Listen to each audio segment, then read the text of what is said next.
A very good evening and welcome to another insightful episode of Vantage Point here on Newsfirst. I'm Mahina Bongzo, and joining me in conversation as usual we have Dr. Dayan, Jayatilleka, former diplomat and who has done a great service for Sri Lanka in the diplomatic arena. Very good evening, Doctor. Thank you for joining us. Good evening, Mahina. Well, it's been a couple of historic weeks for Sri Lanka, and the most recent week ended on a high for Sri Lanka with the team clinching the T20 World Cup. Yes. What were your thoughts when you watched the match? Well, hooray. I mean, it felt great. We needed a victory in something, and we got it after 18 years.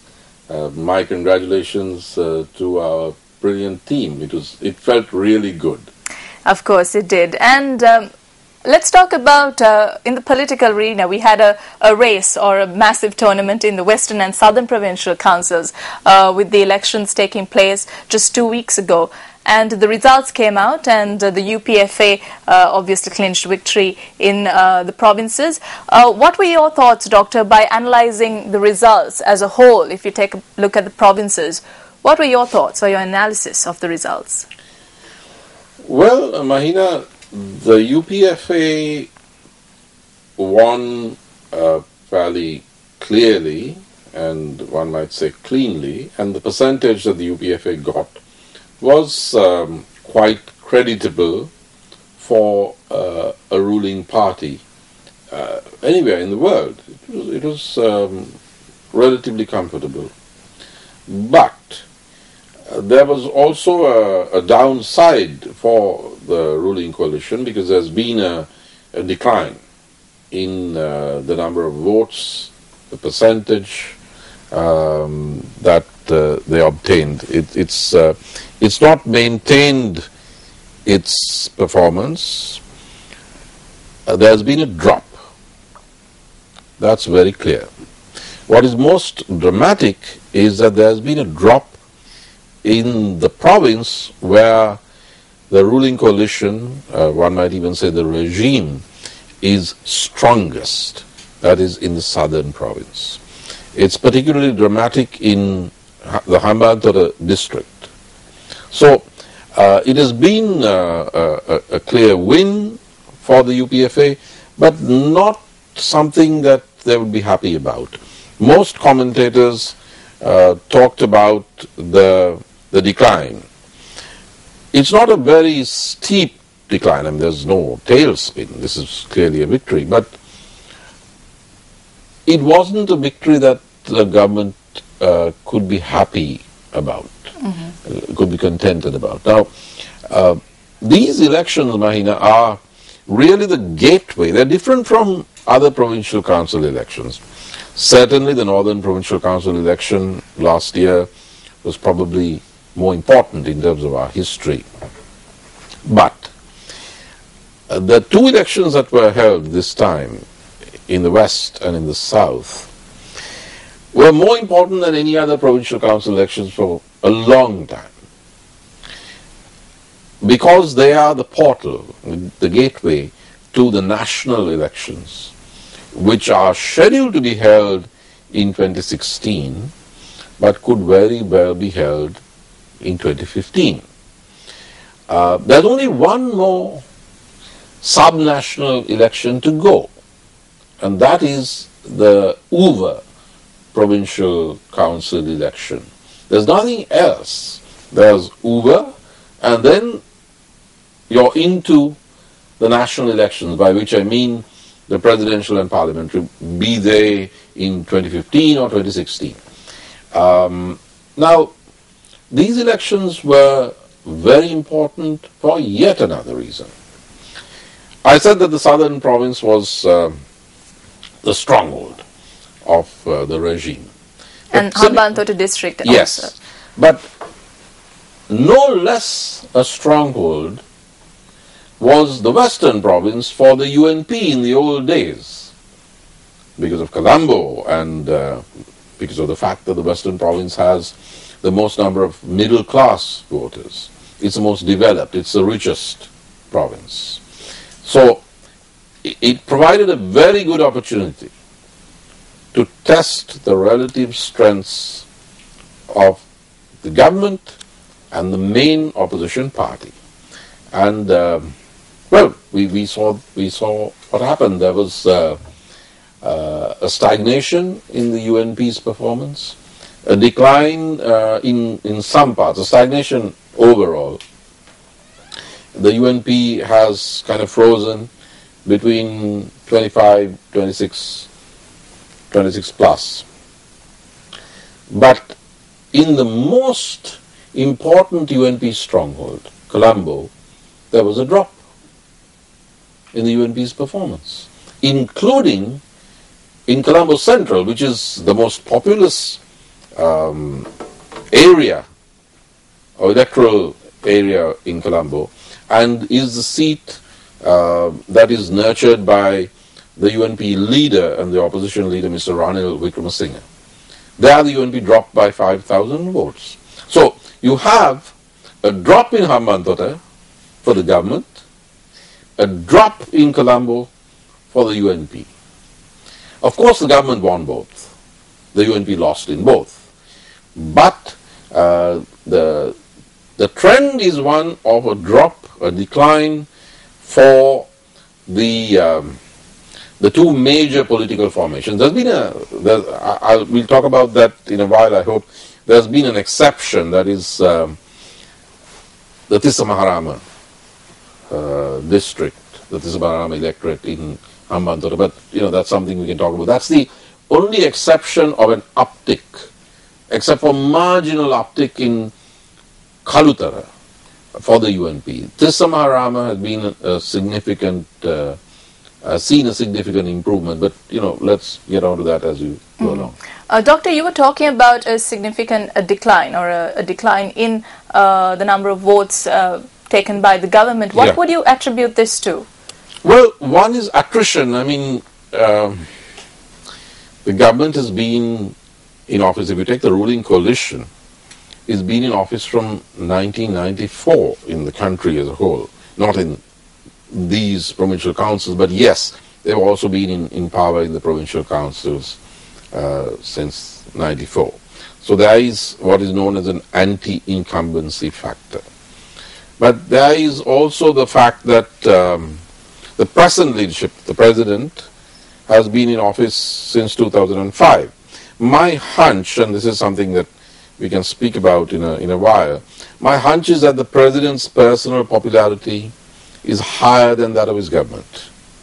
But still, the regime itself was invested heavily in the outcome in the south, and there too there has been a drag effect.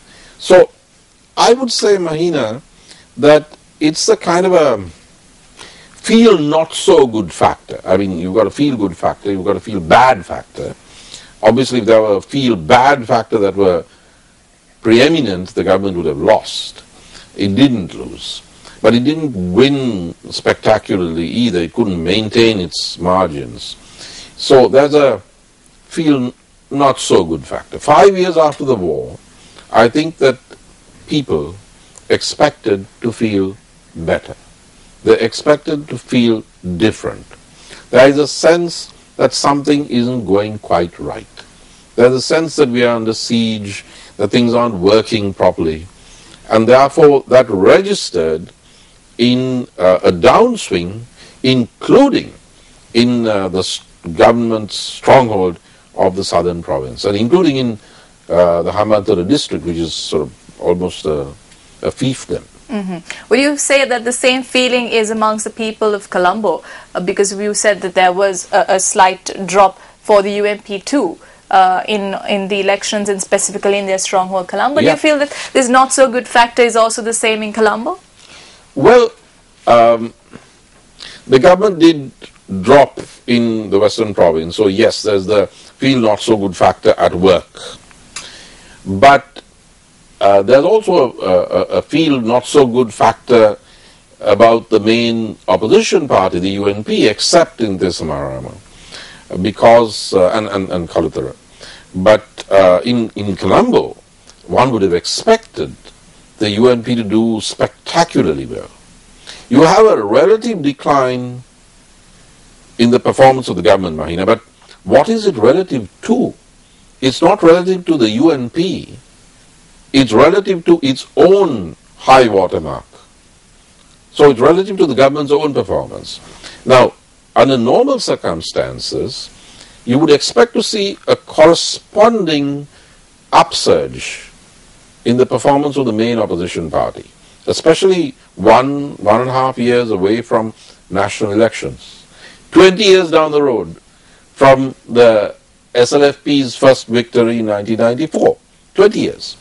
But you have a drop in the UNP's performance in Colombo. Now that's very strange, especially Colombo Central, which is, as I said, the most numerous, and it has been an absolute stronghold for the UNP.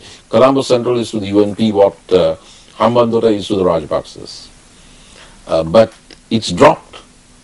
The UNP has dropped by 5,000 votes in Colombo.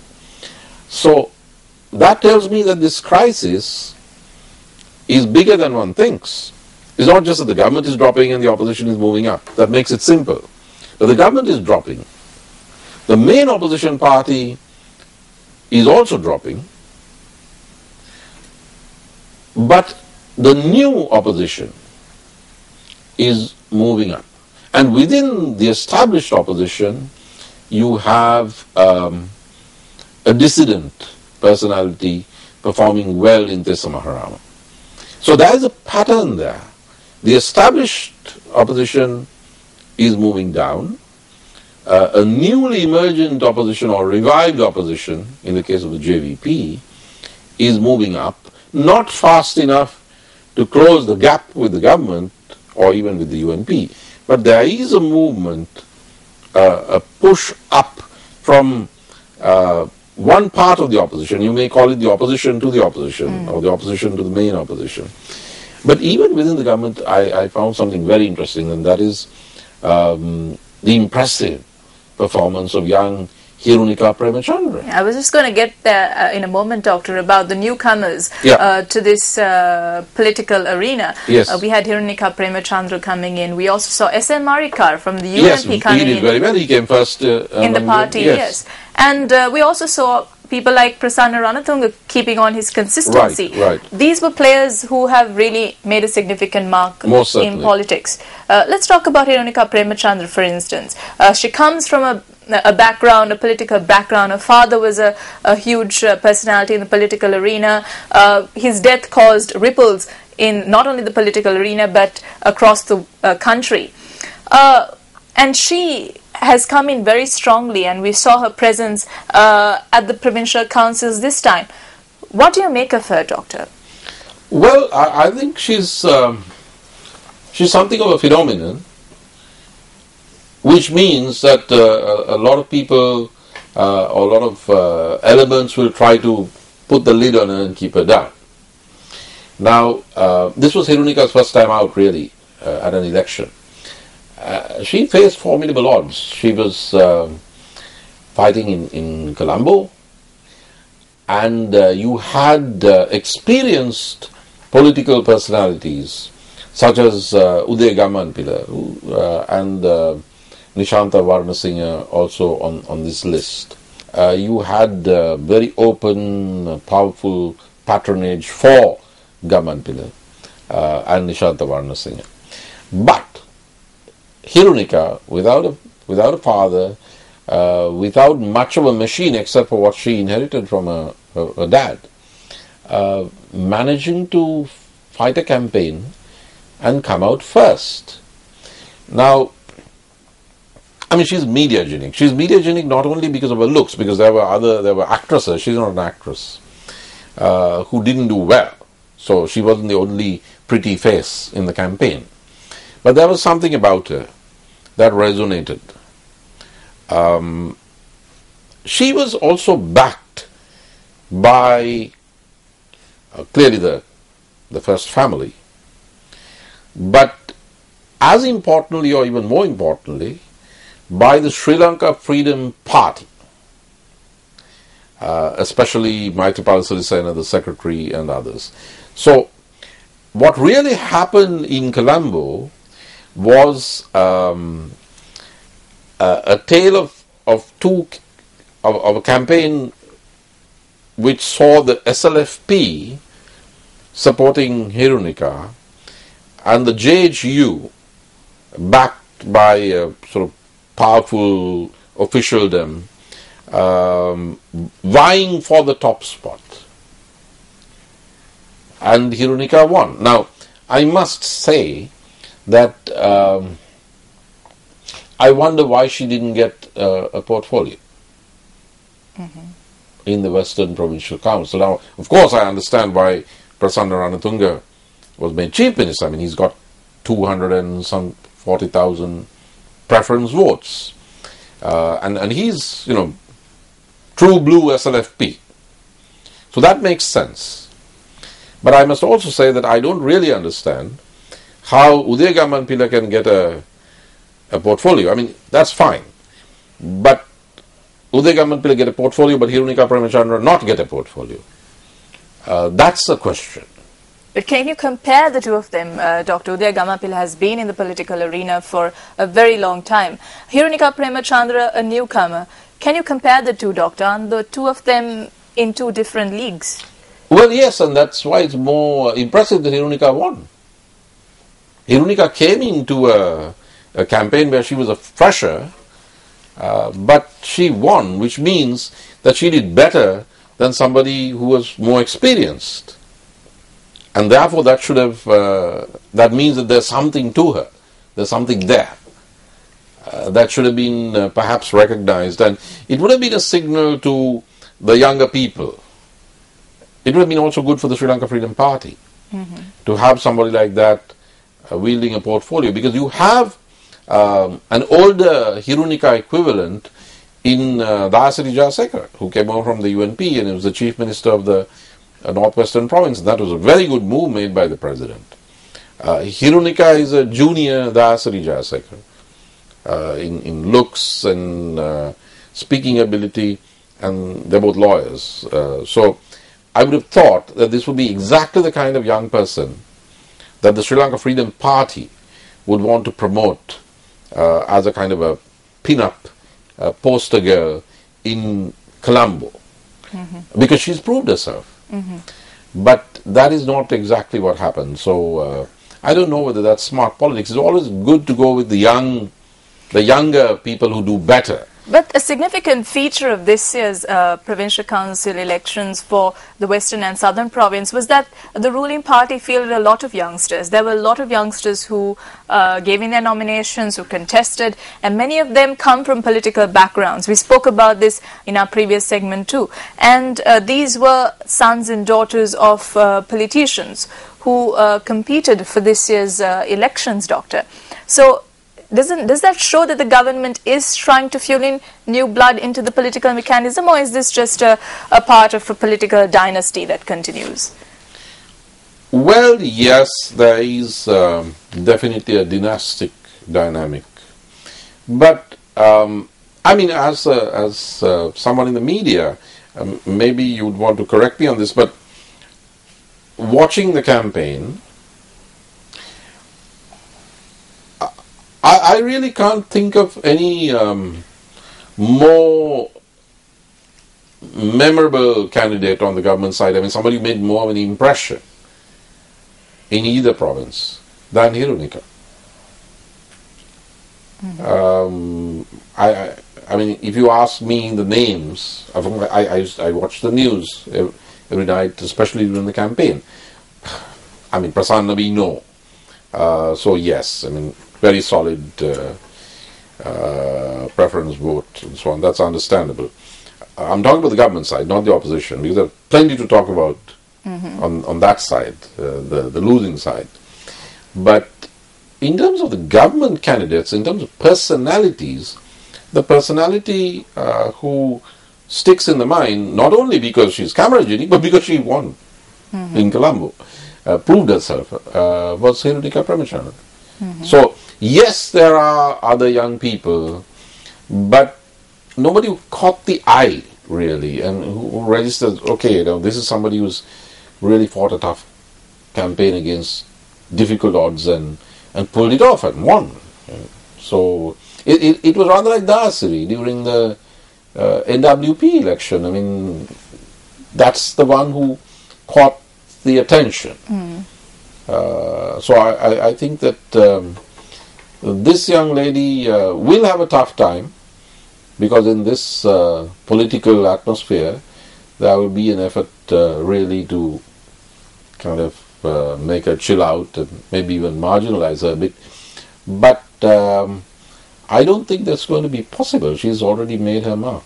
And then from the opposition, Doctor, we saw from the UMP, a person again, a young person, an amateur into the political arena, coming in and sweeping the votes in the Western Province, namely SM Marika. What are your thoughts on that? Well, he spoke well. I used to watch this stuff, and SM Marika spoke intelligently. He spoke well. He didn't get involved in this factional fight at all in the UNP. I don't know which faction he belongs to, if any. He was a good candidate who was unafraid in what he said. He used to punch the government right on the nose, and he was elected. So both parties must learn the lesson. Hirunika, SM Marika, in the West. In the South, there are other lessons to learn. But this is the kind of discourse that the people expect. This is what they expect. This is the profile. And the profile is not too different. These are both very mediagenic people. One is from the media, the other is not. One is male, the other is female. But they're both relatively young, and they are good communicators. So I think that's the way for the political parties to go, if they choose to go that way. But I was coming back to the Hirunika phenomenon. I mean, Uday Gammanpilla is he's himself not an extremist, but he belongs to a party that is to the right of the Sri Lanka Freedom Party. It's a small party which is part of the coalition. It's a fairly stridently singular Buddhist party, the Jayatilleka Urume of Champika Ranavaka. And in a multi-ethnic Western province, it was quite a risk to put in two candidates from the JHU rather than SLFP candidates and to back them. I'm not sure the gamble paid off, because Hirunika was a new face, but for the old SLFP, middle of the road, moderate SLFP, was able to better appeal to the voters in what is a multi-religious, multi-ethnic, multicultural electorate. So that again, that's the signal that if you want to get the votes in what is a multicultural area, you need to go with a moderate image. Moderate doesn't necessarily mean that they're dull and boring. They can be interesting and good communicators, but not too strident and ethnocentric or ethno-religious. And I think that's another important lesson of the victory scored by Hirunika and by SM Marika. I think SM Marika's victory, Doctor, may have given a very strong message to the UMP, where this candidate who is unconventional in his views and who is straightforward in his views came and swept the board in the province. Yeah, oh, absolutely. I mean, he's not somebody who's been there for ages and has the machine with him. He just has media appeal, and he went there and he was talking to the people, he appealed to them, he was communicating, he was making sense. He wasn't abusing anybody, but he was standing up to the government on, talking back, and he won. Well, Doctor, on that note, we go in for a short commercial break. When we come back, we'll have more to talk about on the provincial council polls and also elections taking place elsewhere in the world that have a huge impact on Sri Lanka. Stay with us. Welcome back. You're watching Vantage Point here on Newsfirst with me, Mahina Bongzo, and our guest this evening, Dr. Dayan Jayatilleka. Doctor, we were talking about the provincial council elections. We spoke comprehensively about the western province. Let's now shift to the southern province. Yes. You were saying that there were some intriguing lessons that could be learned from two main districts, Tissa Maharama and Kaluthara. Care to elaborate more on that, Doctor? Well, look, no province has seen the kind of development under this government that the southern province has in terms of mega projects. And one would therefore have expected an upswing, or at least the same level of performance by the government. But that didn't happen, Mahina. Not even with the kind of the patriotic surge that was expected against the backdrop of international developments concerning Sri Lanka. So, this is, there's this joke about, it's not a joke, it's really what Sherlock Holmes said in The Hound of Baskervilles, that it was about the dog that didn't bark. So it's about the upswing or the government performance that did not manifest itself in the south. There was a drop, and if the government can drop in the south, it can drop anywhere. Of course, it wasn't defeated at a presidential election if the candidate gets 53% or 55% or 50.1%, they are over the bar of victory. So this is not, you can't read off from this to a government defeat. But the drop here means that there is something happening. There's something happening despite the money pumped in, despite the traditional clan-based loyalties in Hambantota, despite the tight grip on that area, despite the sense of southern pride about big showpiece development programs, despite the fact that the campaign in Hambantota was also part of the, shall we say, the succession scenario. Now, despite all of that, the government did not do all that well. Now, let's take the other side, the opposition. The opposition didn't do all that well either. The UNP.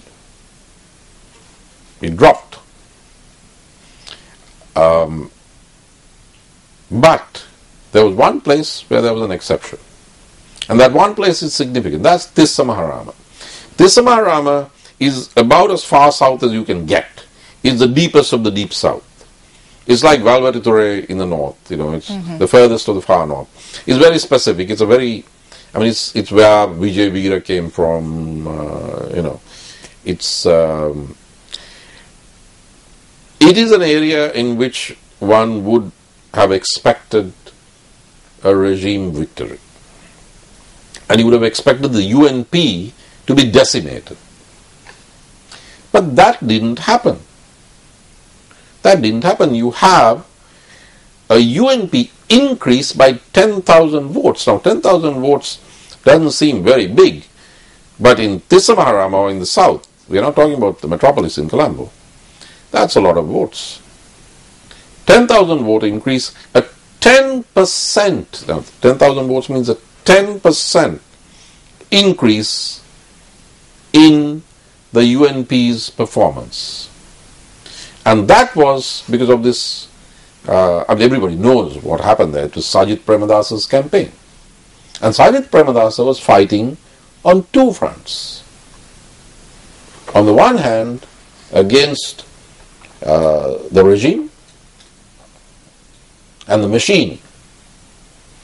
On the other, against his own party's establishment, because they completely ignored him. They tried to stop people from campaigning on his behalf, and he was basically running a pirate ship there. But he managed to dent the ruling party in Tissa Maharama. And he managed to raise the UNP's game, to move it up by 10,000 votes and 10%. Now I ask myself, and I hope your viewers would join me in asking this question, if Sajith Premadasa can do that in the very stronghold of the ruling party of the regime, that's the toughest place. Then what can't he do outside that?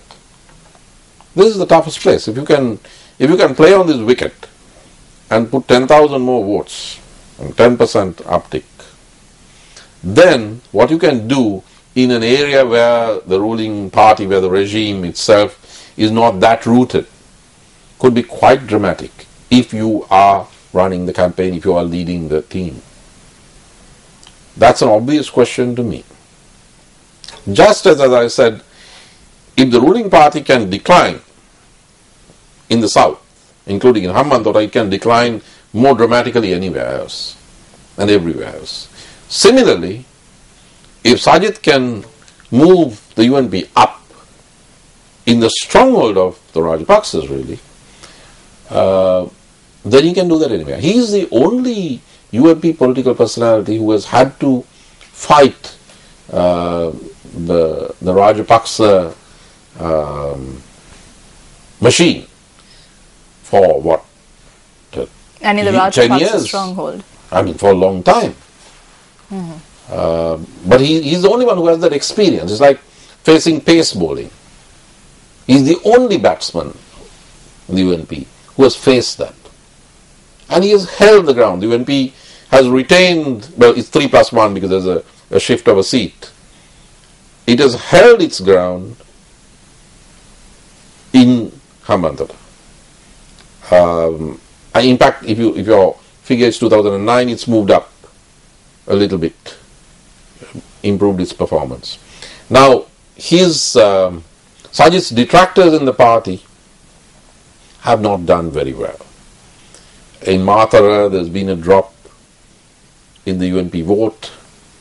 Those who are associated with the violent demonstration against the Maitri Shiral demonstration did badly. The UNP has dropped in Mathura, and Mathura, it was headed by, the political leadership there is given by Mr. Mangala Samaravira. In Colombo, Ranil's seat, Colombo Central, the UNP dropped by 5,000 votes. Sajith moved the UNP up by 10,000 in the toughest area. In the easiest area, the UNP dropped. Easiest for the UNP, Colombo Central. So, there's a story there. There's something happening. Now, whether the UNP establishment will allow it to happen is the question. In any other country in the world, or in the UNP in the old days, they would have said, look, these figures tell the story. This guy has done so well in the toughest area, we bring him, we put him to the center because we've done so badly even in Colombo, we've dropped even in Colombo Central, and let him lead this campaign. But I don't know whether that will happen. But that is the story of the election as far as the UNP goes. There's been another very interesting phenomenon, that is, when you look at the whole picture from above, 3 growth areas in the oppositional space. While the government and the main opposition have gone down, as we talked earlier, 3 areas of kind of an uptick. Sarath Fonseca and the Democratic Party. The Janata Vimukti Peramuna under the new leadership of Anura Kumara Dissanayaka, which has doubled, even tripled its vote in some areas. And as I said, Sajith Premadasa. These are all unorthodox oppositionists. This is an alternative opposition within the oppositional alternative. All 3, is there anything in common? Yes, there's something in common. All of them are identified as being patriotic.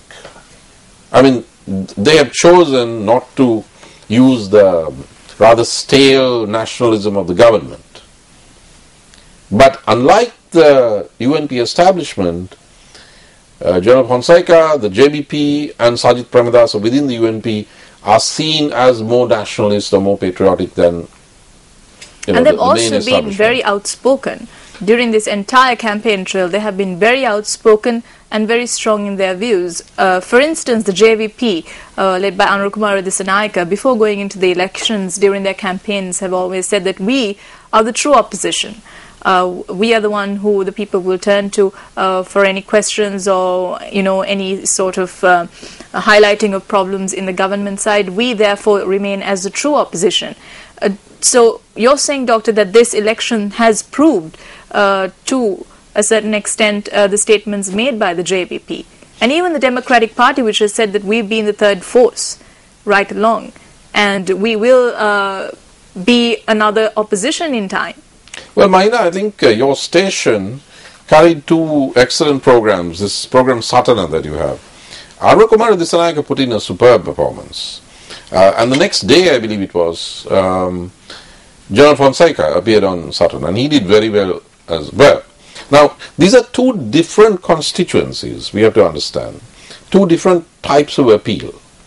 Now, for someone like me, of course, Anurukumara Dissanayake resonated more because it was more clearly thought out and much more in the realm of the application of political ideas. But I also watched General Fonseca, and it was very clear that, this is a serious player. It's not his party, it's a personality. And this is a man who's really done something. He's proved himself. And he sounded, he's formidable, even politically. He's not somebody that anyone should take lightly. So, yes, they did well. But there are problems on the horizon. Is the opposition going into the presidential and parliamentary elections the way it is? In which case, what's going to happen? The UNP is going to have Mr. Ranil Wickremesinghe, and then is General Fonseca going to be allowed to contest or not? Then will the JVP put forward a candidate or not? Or will this whole thing be scrambled, and would there be a common candidate? Or, third possibility, would it be a new UNP candidate who might be able to bring back the votes that have left the UNP, or come to a deal with the other opposition parties and become a common candidate? Would there be somebody from outside? What would be Chandrika's role? What about the Reverend Sobhita? But frankly, I must say, I don't take him seriously as an electoral challenger to Mahinda Rajapaksa. So, these are all things that we will have to discuss in the future, because now it's more the opposition's story than the government's story. It's the opposition that has to get its act together, because it's got a year and a half. The government also has a challenge, because if you look at the decline in votes, and also given the external challenges that the government faces, the government has to learn the lesson that it has to change its profile. Something didn't work about the Southern campaign either. Something didn't work.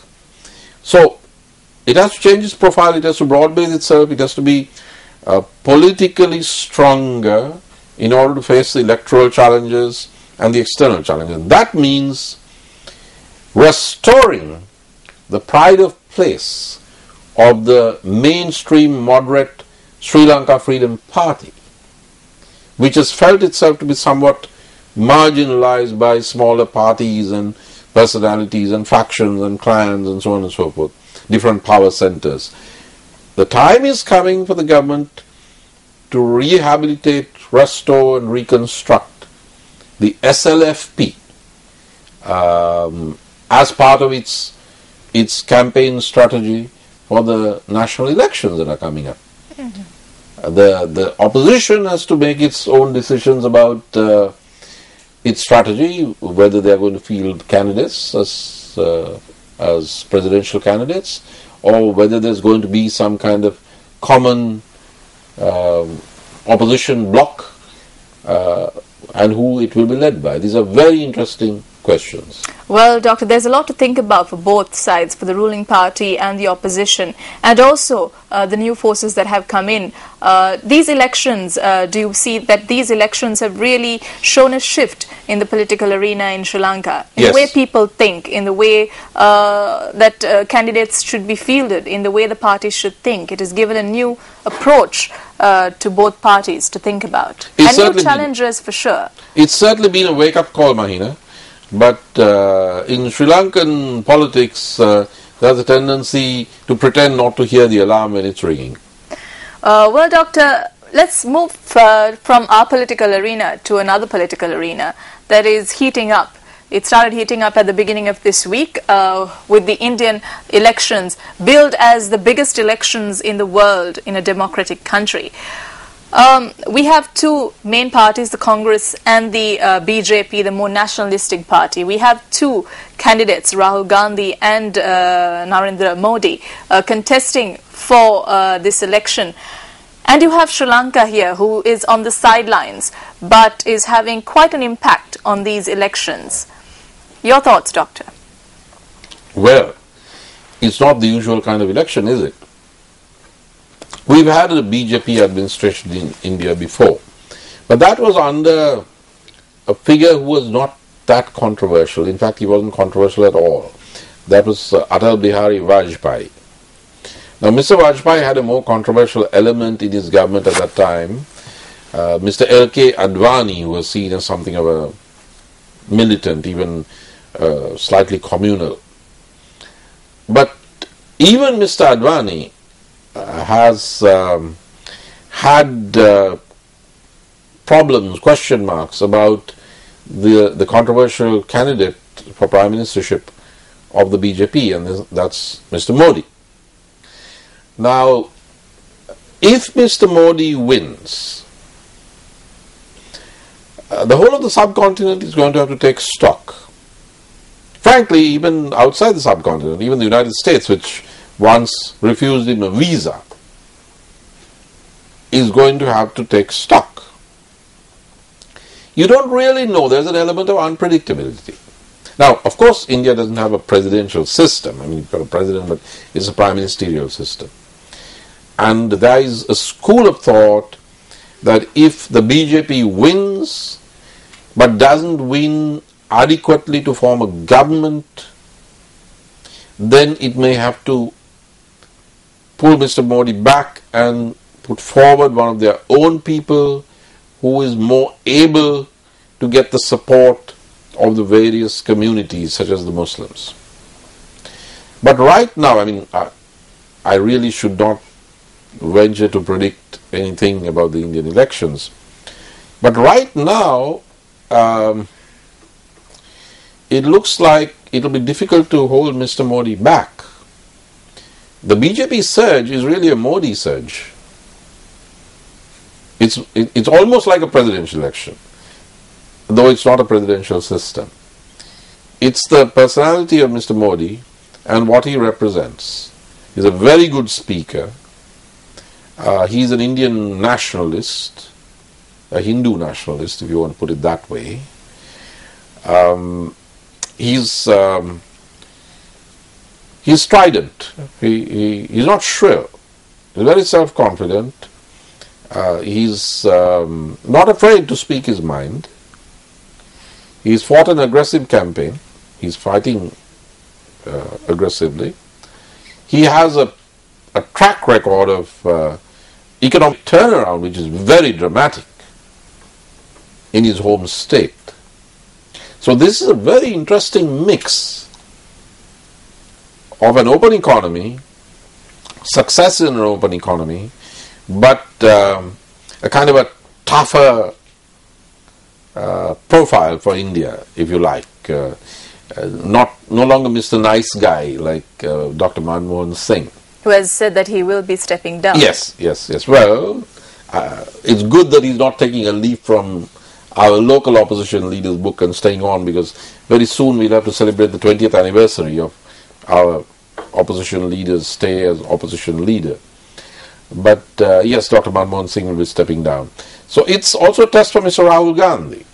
Is he able to really get into that ring with Mr. Modi? Has he been able to punch hard enough for the Congress to do well? I mean, even if it's defeated. If so, he's on track. Do you believe he has the maturity? Well, I think that he's shown that he's an intelligent and personable young man with a lot of potential and a political future. Maybe not a political present, but a political future. But you said he will be pitted against, I mean, he is pitted against the toughest Mr. Modi. And yes. Mr. Modi, as you said, his profile makes him one of a tough nut. He doesn't pull any punches. Exactly. So, therefore, the question is, in that phase, relative to that, do you think Rahul Gandhi has the maturity, or is he just being backed because of the Nehru-Gandhi sort of lineage? Well, that's a big part of it. But he also has his own ideas, he has his own network, and he has a profile. One thing about him is he didn't seem greedy. It's not like he said, gimme, I want that, and my dad was so and so, and my grandmother was such and so on. It's not that. He's been even a little reluctant.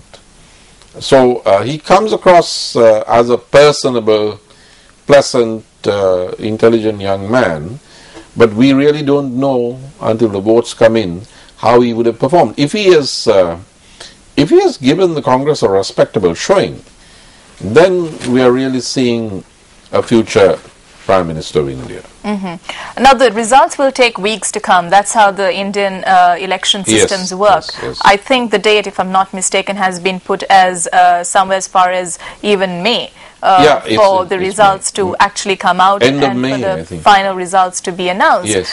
But Doctor, let's talk about this hypothetically. There's two ways to this. Modi comes in. What would be the impact for Sri Lanka? Right? Rahul Gandhi comes in. Will it be a completely different impact for Sri Lanka? How would these two candidates impact a country like ours, which is the topic of much discussion in the state of Tamil Nadu, which is also playing a huge role in this election in India? Well, Mahina, since we really don't know, what I would say is let's make the best use of these 2 months, because now we have a situation in which Delhi has taken one step towards Colombo. And Colombo has taken one step in terms of the release of the fishermen. But this is the time, these 2 months, this is the time to solidify the relationship, to restore it to the 2009 levels. If that is done, then if it's the Congress government, it will proceed along those lines. And if it's a Modi government, it would inherit a positive policy where Colombo and Delhi are close together again. Because there is a very serious problem here, Mahina. While we do not know what sort of person Mr. Modi will turn out to be, what we do know is that Jayatilleka is on the warpath against Sri Lanka. Jayatilleka and pretty much all of Tamil Nadu, not all the people of Tamil Nadu, but the entire political spectrum of Tamil Nadu. The DMK, the AIDMK of Jayatilleka, the MDMK, even the Tamil Nadu branch of the Communist Party of India. They are all almost pro-ELA. So, the only way in which Sri Lanka can handle its external relations is to have a situation in which the Western Front, which is now bringing pressure on Sri Lanka, can be balanced off by good relations with our neighbor. But if we have a problem on the Western Front as well as from our neighbor, then we are really caught and we are a small island. So, since we have this pressure from Tamil Nadu, which is influencing Tamil politics in Sri Lanka, and since Tamil politics in Sri Lanka is also influenced by the Western-based diaspora. And Tamil Nadu politics is also influencing the centre in India. Exactly. We have to make sure that we have a good relationship with the centre in order to balance off the pressures from Tamil Nadu. Now, that depends on as the Indians have repeatedly put it, our relationship with the Northern Provincial Council and the full implementation of the 13th Amendment. The problem with the post-election Indian scenario is that Mr. Modi may not be all that committed to the 13th Amendment. Now, some people in Colombo would think, hey, that's good news. But it could be the case that he's more open to views from Tamil Nadu and from even within the TNA, not to mention the diaspora, that maybe we should move beyond the 13th Amendment. Now, that's going to be really serious. It is much better to implement the 13th Amendment and stop it there, contain the issue within the framework of our existing constitution, rather than allow it to be opened up as Tamil Nadu wants it to be. So, a Modi election victory is not necessarily negative for Sri Lanka, but it's not necessarily positive. I predict a kind of a honeymoon, because Mr. Modi is also nationalist, as is our political leadership. But the bottom line issue of settling Sri Lanka's Tamil problem politically through national reconciliation, through devolution, will remain whoever is elected to office in Delhi. And what we have to watch out for is how important Tamil Nadu will be in a post-election coalition government. Well, thank you, Doctor, very much for your views. It has been an interesting conversation. I hope our viewers back at home were able to understand these political shifts and gears that are happening right now around us. So thank you very much, Dr. Dayan Jayatilleka, for joining us today on Vantage Point. Everyone back at home watching us, we'll see you again in a fortnight with more insightful episodes of Vantage Point.